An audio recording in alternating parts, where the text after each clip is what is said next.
So ఇక్కడ start అయ్యి ఇక చాలా టెండర్లు జరిగినాయి. ఇక దీని తర్వాత చాలా టెండర్లు జరిగినాయి. ఇక అన్నిటికీ సైట్ విజిట్ సర్టిఫికేట్ పెట్టేసిండ్రు. ఆల్ ఓబీ వర్క్స్కు సైట్ విజిట్ సర్టిఫికేట్లు పెట్టి అన్నీ కూడా రింగు చేసుడు, +7 +10 క్యాష్ డౌన్ 10%. ఏ టెండర్ వచ్చినా 10% క్యాష్ డౌన్ చేయాలి. ఆ విధానాల్ని తీసుకొచ్చిండ్రు. సో ఆ తర్వాత జరిగిన ఇప్పుడు 2025 మేలో మొదటి టెండర్ ఏదైతే శోధా కన్స్ట్రక్షన్కి వచ్చిందో దాని తర్వాత జరిగిన అన్ని టెండర్లను కూడా ఈయననే రింగ్ మాస్టర్, ఈయననే అందరినీ కలిపి ఆ టెండర్ ఎవరికి ఏది దక్కాలో, ఎవరికి సైట్ విజిట్ సర్టిఫికేట్ ఇవ్వాలంటే వాళ్ళకే ఇవ్వాలి, మిగతా వాళ్ళకి ఇవ్వద్దు. ఆ విధానాన్ని తెచ్చింది వీళ్ళు. ఇప్పుడు నేను అడుగుతున్న బట్టి గారిని, ఇంత స్పష్టంగా నేను బయట పెట్టినా కదా, ఇంకా స్కామ్ జరగలేదని ఇంకా బుక్కాయించడం ఎందుకు? ఇంకా దీంట్లో ముఖ్యమంత్రితో ఏం మాట్లాడుతావు? నీ బామ్మర్ది స్కామ్ చేసిండు, ఎంక్వైరీ వేయాలన్నా వద్దా అని ముఖ్యమంత్రిని అడుగుతావా? ఆయన ఏమంటాడా? జరుగుతుందా? అందుకే మేమేమన్నామంటే ఒక నైనీ కోల్ బ్లాక్ టెండర్ ఒక్కటే రద్దు చేయడం కాదు, ఈ సైట్ విజిట్ సర్టిఫికేట్తో జరిగిన అన్ని టెండర్లు రద్దు చేయాలి. ఇప్పటికే కొన్ని అవార్డు అయినటువంటి టెండర్లు ఉన్నాయి, మరికొన్ని టెండర్ ప్రక్రియ తుది దశలో ఉన్నటువంటివి ఉన్నాయి, ఇంకా టెండర్లు దాఖలు చేసేటివి కూడా ఉన్నాయి. సో సైట్ విజిట్ సర్టిఫికేట్ విధానం అనేది లోపభూయిష్టమైనది, దీంట్లో పెద్ద ఎత్తున అవినీతి జరుగుతూ ఉంది అనేది స్పష్టంగా ఇలా రాష్ట్ర ప్రజలకు అర్థమైపోయింది. మీకు పారదర్శకత ఉంటే, నిజాయితీ ఉంటే సైట్ విజిట్ సర్టిఫికేట్ మీద జరిగిన ఓబీ వర్క్స్ కానీ, సోలార్ పవర్ ప్లాంట్స్ కానీ మిగతా అన్ని టెండర్లు కూడా రద్దు చేయాలని బీఆర్ఎస్ పార్టీ డిమాండ్ చేస్తూ ఉంది. రెండవ పాయింట్, సైట్ విజిట్ సర్టిఫికేట్ అనేటువంటిది 2025 మేలో పెట్టినారు మీరు. నేను ఒకటే అడుగుతున్న గవర్నమెంట్ను, ఈ 2025 మే నుంచి మీరు ఎన్ని టెండర్లు పిలిచారు, ఎంతమంది సైట్ విజిట్ చేసినారు, ఎంతమందికి సర్టిఫికేట్స్ ఇచ్చారు, ఎంతమందికి ఇవ్వలేదో ఒక వైట్ పేపర్ రిలీజ్ చేయండి. కమాన్, రిలీజ్ ద వైట్ పేపర్, తెలిసిపోతుంది కదా. ఇప్పుడు ఏం జరుగుతుంది ఇక్కడ, చాలామంది కూడా సైట్ విజిట్ చేసి మాకు సర్టిఫికేట్లు ఇవ్వట్లేదు అని సింగరేణికి మెయిల్స్ పంపినారు. All mails are open document, అది నువ్వు రిమూవ్ చేసినా పోవాలి. సింగరేణికి మెయిల్స్ పంపినారు, ఫోటోలు కూడా జత చేసినారు, అయినా వారికి సర్టిఫికేట్లు దక్కలే. అంటే దీని పద్ధతి ఏంటంటే, సైట్ ఎక్కడైతే ఉంటుందో ఆ area GM site visit certificate ఇవ్వాలి. ఆ జిఎం ఆఫీస్కు పోతే ఆ జిఎం గారు సైట్ విజిట్ సర్టిఫికేట్లు ఇవ్వడు.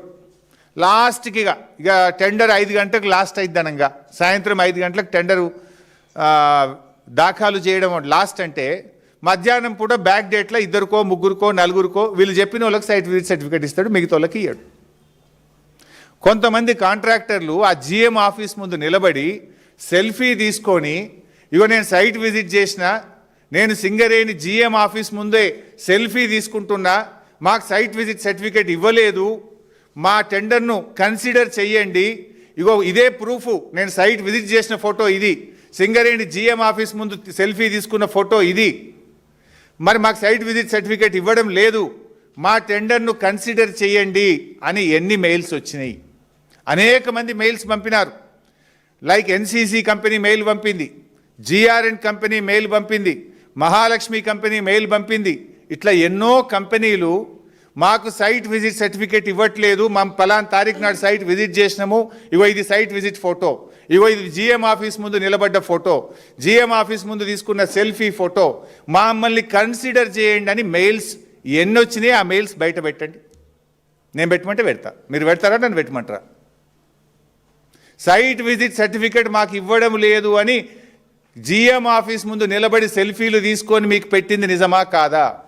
మీకు నంబర్ ఆఫ్ మెయిల్స్ వచ్చింది నిజమా కాదా? ఇంతకంటే ప్రూఫ్ ఏం కావాలి? నా దగ్గర ఫోటోలు ఉన్నాయి, వీడియోలు ఉన్నాయి, ఈమెయిల్స్ ఉన్నాయి. టైం వచ్చినప్పుడు మీరు ఎంక్వైరీ సిట్టింగ్ జడ్జితో ఆదేశించండి, నేను అన్నీ సబ్మిట్ చేయడానికి రెడీగా ఉన్నా. ఇది ఇంకా చాలా చాప్టర్లు ఉన్నాయి ఈ స్కామ్లో. 1-2 స్కాములు కాదు, 10ల సంఖ్యలో సింగరేణిలో స్కాములు జరిగినాయి. నేను 2 చాప్టర్లు రిలీజ్ చేసిన, first OB scam, second solar scam, 2 release చేసిన. ఇంకా చాలా ఉన్నాయి. సీరియల్గా వదలాల్సి వస్తుందేమో. ఈమెయిల్స్ ఉన్నాయి, ఫోటోలు ఉన్నాయి, వీడియోలు ఉన్నాయి. ఏ హోటల్లో ఈ కింగ్ పిన్ ఏ హోటల్లో మీటింగ్ పెట్టిండు, హోటల్లో కూర్చున్న కాంట్రాక్టర్లు ది రింగ్ మాస్టర్ ముఖ్యమంత్రి గారి బంధువు కూడా కూర్చున్న ఫోటోలు కూడా నా దగ్గర ఉన్నాయి, టైం వచ్చినప్పుడు రిలీజ్ చేస్తా.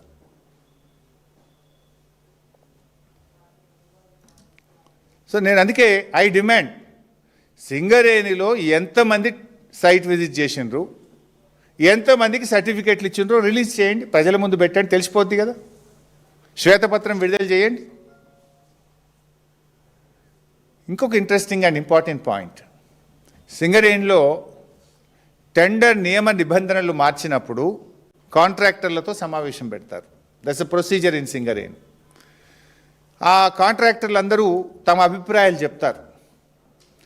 సింగరేణిలో ఒక సందర్భంలో మీటింగ్ పెట్టినప్పుడు కాంట్రాక్టర్లు, అరే మేము సైట్ విజిట్ చేసినాము, మాకు సర్టిఫికెట్లు ఇవ్వట్లేదని వ్రాతపూర్వకంగా కంప్లైంట్ ఇచ్చారు. మీటింగ్లో ఓరల్గా కూడా చెప్పారు. ఇది మొత్తం కూడా రింగ్ అవుతుంది. ఎప్పుడు సింగరేణి చరిత్రలో ఓబీ వర్క్స్లో ఇటువంటి పద్ధతి లేదు, ఇది సింగరేణికి నష్టం జరుగుతుంది, పారదర్శకత లోపిస్తుంది అని అనేక మంది కాంట్రాక్టర్లు మీకు వ్రాతపూర్వకంగా ఇచ్చిండ్రా లేదా, మీకు ఓరల్గా మీటింగ్లో చెప్పిండ్రా లేదా? ఎందుకంటే ఇవన్నీ కూడా మినిట్స్ ఉంటాయి అక్కడ. కాంట్రాక్టర్స్తో జరిగే మీటింగ్లో మినిట్స్ అన్నీ కూడా రికార్డ్ అవుతాయి. ఆ బుక్ బయట పెట్టండి, నేను చూపిస్తా. సింగరేణిలో కాంట్రాక్టర్లుతో మీరు నియమ నిబంధనలు మార్చే సమావేశం పెట్టినప్పుడు ఈ సైట్ విజిట్ సర్టిఫికేట్ లోపభూయిష్టంగా ఉంది, దీని ద్వారా పారదర్శకత లోపించిందని మీకు లెటర్లు వచ్చినాయా లేవా, మీటింగ్లో మాట్లాడినరా లేదా, ఆ మినిట్స్ ఆఫ్ ద మీటింగ్ బయట పెట్టండి. చలో నేను ఛాలెంజ్ చేస్తున్నా. మీరు మా అంటే బుక్ మాయం చేస్తారేమో ఇప్పుడు, బట్ ఇచ్చిన లెటర్ కాపీలు ఉన్నాయి కదా, రిసీవ్డ్ కాపీలు ఉన్నాయి మా దగ్గర. కాంట్రాక్టర్లు మీకు ఇచ్చిన రిసీవ్డ్ కాపీలు ఉన్నాయి కదా. ఇప్పుడు మినిట్స్ ఆఫ్ ద బుక్ బయట పెట్టు, బుక్ మార్చకును, అన్నీ అబ్రకదబ్ర అంతా. నేను అంటాడు డీజిల్ బీఆర్ఎస్ టైంలోనే స్టార్ట్ అయింది. ఎన్ని అబద్ధాలు మాట్లాడతారంటే భట్టి గారు, డీజిల్ విషయంలో ఒరిస్సా నైనీ బ్లాక్ మాత్రమే డీజిల్ కాంట్రాక్ట్ పరిధిలో పెట్టాల్సి వచ్చింది. ఎందుకు? ఒరిస్సాలో మనకు సింగరేణి ఆఫీస్ లేదు, సింగరేణి ఎస్టాబ్లిష్మెంట్ ఉండదు అక్కడ. బట్ మన రాష్ట్రంలో సింగరేణి చేస్తున్న ఏ టెండర్లో కూడా డీజిల్ కాంట్రాక్టర్ పరిధిలో లేదు. It was there only for Orissa Naini block. Why? We don't have any establishment in Orissa state. అయితే ఇక్కడ అసలు విషయం ఏంది? కమిషన్ల కోసం, నియమ నిబంధనల పేరిట కొంతమంది కాంట్రాక్టర్లకు ఎలిజిబిలిటీ రాకుండా చేయడం. డీజిల్ అనేది 100 రూపాయల వర్క్ అనుకోండి, 50 రూపాయల వర్క్ ఉంటే 50 రూపాయలు డీజిల్ ఉంటుంది. సో 50%.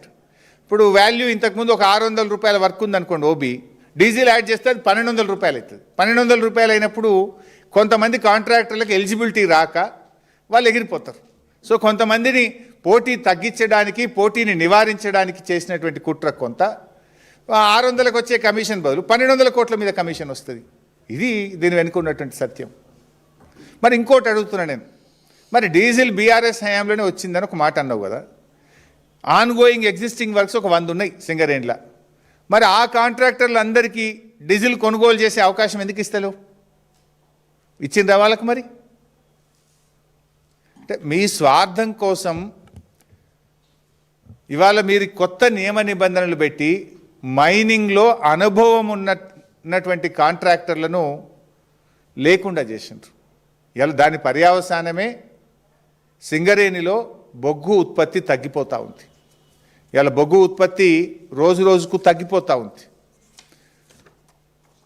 ఇది సింగరేణి బొగ్గు ఉత్పత్తి వివరాలు. కాంగ్రెస్ అధికారంలోకి వచ్చిన నాటి నుంచి ఉత్పత్తి తగ్గిపోతుంది, బొగ్గు అమ్మకాలు తగ్గిపోతున్నాయి. సింగరేణిలో జరిగిన స్కామ్ల వల్ల ఆ సంస్థ మీద ఎట్లా ప్రభావం పడుతుందనడానికి దిస్ ఈస్ ద డాక్యుమెంట్. ఇవి నేను చెప్తలేను, ఇవి సింగరేణి గణాంకాలు. బీఆర్ఎస్ హయాంలో ఎట్లా పెరిగిందంటే 2020-21లో 50 మిలియన్ టన్నులు, 21-22లో 65 మిలియన్ టన్నులు, 22-23లో 67 మిలియన్ టన్నులు, 23-24లో 70 మిలియన్ టన్నులు. అంటే ఇయర్ ఆన్ ఇయర్ పెరుక్కుంటూ పోయింది బీఆర్ఎస్ హయాంలో. కాంగ్రెస్ రాగానే 24-25లో 69కి తగ్గిపోయింది. ఇప్పుడు 25-26లో 9 నెలలు 10 నెలలు అయింది కదా, ఇప్పుడు 43-45కి తగ్గిపోయింది. బొగ్గు ఉత్పత్తి తగ్గిపోతుంది మీ స్కాముల వల్ల, మీ అరాచకాల వల్ల, అనుభవం కలిగిన కాంట్రాక్టర్లు లేకపోవడం వల్ల. సింగరేణి సంస్థ మీద ప్రభావం పడతా ఉంది ఈరోజు.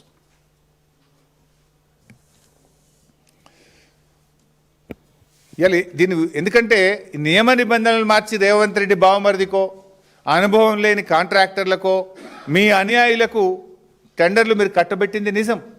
దానివల్ల ఇవాళ సింగరేణి ఉత్పత్తి తగ్గిపోతున్నది నిజం. సింగరేణి లాభాలు తగ్గుతున్నది నిజం. కాంగ్రెస్ 2 ఏళ్ల పాలనలో స్కీములు రాలేదు కానీ పదుల సంఖ్యలో స్కాములు మాత్రం వచ్చినాయి. 6 గ్యారంటీలు లేవు, 420 హామీలు లేవు. జాబ్ క్యాలెండర్ మాట దేవుడెరుగు కానీ స్కామ్ క్యాలెండర్ మాత్రం తెచ్చిండు రేవంత్ రెడ్డి. రేవంత్ రెడ్డి గారు జాబ్ క్యాలెండర్ అయితే దేలే, స్కామ్ క్యాలెండర్ మాత్రం తెచ్చిండు రేవంత్ రెడ్డి గారు. 2 ఏళ్లలో నెలకొక్క స్కామ్ బయటపడుతున్నది. Civil supply scam, fly ash scam, RTC contract scam, ఇసుక scam, 4th city scam, 30% commission scam, Amrut టెండర్ల స్కామ్, మెడికల్ ఎగ్జామ్ స్కామ్, ఇండస్ట్రీస్లో హిల్ టీపీ పాలసీ, పారిశ్రామిక భూముల అమ్మకం స్కామ్,